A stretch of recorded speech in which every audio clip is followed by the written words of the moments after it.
เอาบอกมาฮะสูมาฮอดแล้วอะข้าวกอเทศข้าวพักยาวแต่เหลียวนั่นเองกินข้าวก่อนแล้วไปไหนก็หรือหรือใจกล้ามแหละ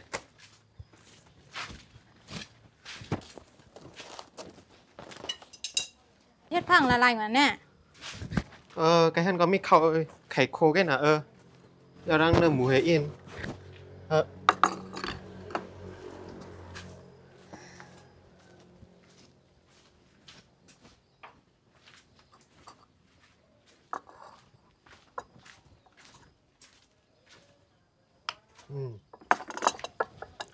แล้วก็มีผักน้ำแล้วอย่าเหอะเงินสูเป็นนื้อพองมันได้ขายปลาก็สัวให้ไรมา50,000มันไรก้อยมันเป็นมันการอ่ะก้นมาถามแต่ก่อนนำเขาก็เลยย่อมเห็นขายมากนั่นเมื่อไกลเฮาซื้อมาน้ำมินน้ำมันเห็นดังข้าวสารเห็นนั่นตัวหนังข้าวสารเท่านั้นไปเลยใจกลางก่อนนั่นเพราะฉะนั้นก็ว่าพวกสุกัดใจปันเฮาแหละเก็บไว้เฮาอะไรปันนะเกินกำเป็ดกัดหมดอ่ะ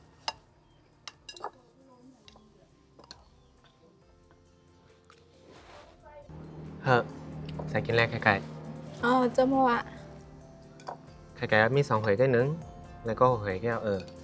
ไหลพวกเขาขึ้นเวซื้อมาแทงเดียวว่าเป็นไหน